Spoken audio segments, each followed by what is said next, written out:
Welcome back, Jason. We got 4.3. I have to say, I told somebody once that all men are ugly. It's just my own personal rule. So, I seem to be a poor judge of beauty in men. Uh-huh. I'm thinking you're a poor judge of beauty in Contract law. contract law, Different taste, man. or maybe it's me. Right? We could be each other's wingmen. When a good contract walks along. Look at that contract. Okay. So this is the HOA other entity fees due upon closing / change of ownership. Right?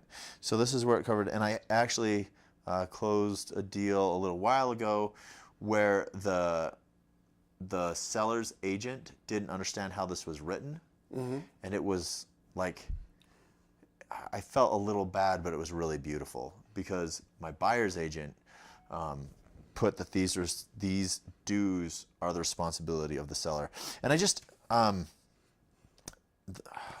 this may be boring, but I'm gonna read it because it's worded really well. So, Okay, before you do that, I got to stop you. okay, I'm good at throwing you off track. okay, So this wise agent, because he was better, he actually... it was a she. She. And Of she course was, it was a she. She was a new agent. She started this year. And Nice. she owned this. I was so proud. Nice. Because of her wisdom in taking care of her client, she actually put those costs squarely on the back of the seller. Yeah. Nice. And that's called taking care of your client. Exactly. Yeah, and I pointed out to the client a couple times. I still don't think they understand the beauty of what happened. But so the CD came back. The sellers went to review it, and they said, "Oh, no. These charges, that's the responsibility of the buyer." And the title company came back to me and said, "We need an updated CD." And I said, "Well, if you actually look at section 4.3 of the purchase contract, contractually, these are the obligations of the seller." And then it went back down through, and what could they say? They were at or close to their settlement deadline. So this contract goes back both ways. A lot of times it's like forcing the buyer to perform. No, it's forcing the contract to be executed, deadlines. And so it was already signed to, agreed to. The likelihood of the seller coming back and saying, "Hey, we're increasing your cost by $1,500," are extremely low. And the buyer agreed to that. So, Nice. anyway. Okay, it says some HOAs, special improvement districts, and or other specially planned areas under their governing documents charge a fee that is due to such entity as a result of a transfer fee of title to the property from seller to buyer. Such fees are sometimes referred to as transfer fees, community enhancement fees, HOA reinvestment fees, collectively referred to in this section as change of ownership fees. Right? Regardless of how the change of ownership fee is titled in the applicable governing documents, if a charge of ownership fee is due upon the transfer of title to the property from seller to buyer, that charge of ownership fee shall at settlement be paid for by. So, doesn't matter what the CC&Rs say, doesn't matter what your mom's sister's nephew says, doesn't matter what anybody says, any other legal document, right here, this is how those fees are going to happen.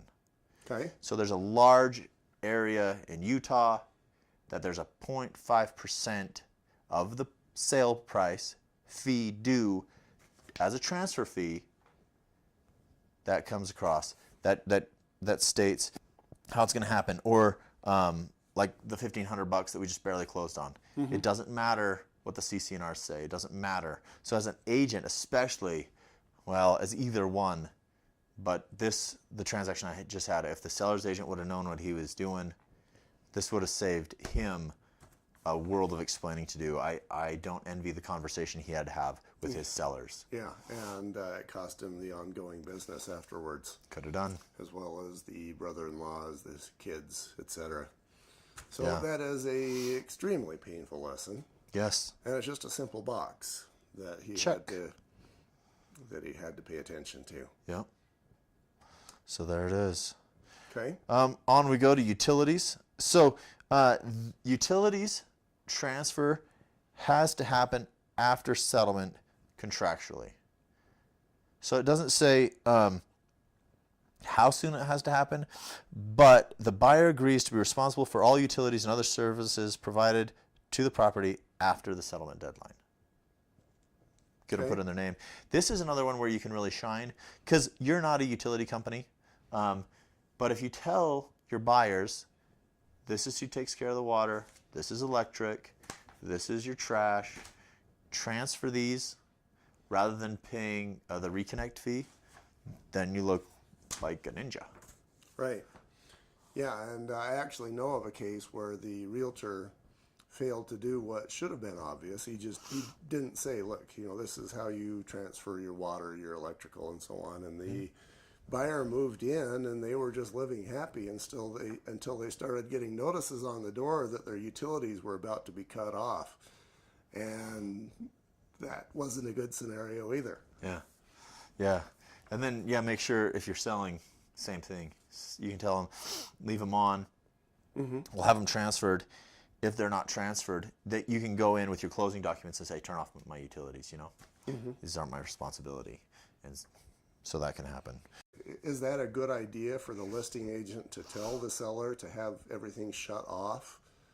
Or does that, I can see how that could cause some drama because the buyer moves in and now they don't have lights. Yeah, I wouldn't tell them to shut it off until after closing. So this says after settlement, the responsibility of the buyer.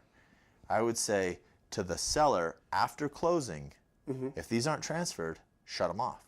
Because you're paying for these other people to take their bath and watch their TV and everything. Maybe it would be a notification to the power utility that you're moving out, and as of whatever date you're done paying. Yep. I'm sure they would get that. Yeah. Okay. So, and then the last sales proceeds withholding. So this is just going to say what money is going to pay off stuff. Mortgages, trustees, judgments, mechanics, liens, something. And this has to do with like the title report. These are the encumbrances on this home. The money from the proceeds of the sale and possibly other places needs to cover these in order for the transfer of title to happen. Right? Money from the proceeds of the sale. So they don't have to come up with that in order to cause the deal to close. They can, well, yes, they do. They do. Either entirely from the sale of the house or from other sources as well. Okay. But those must be taken care of.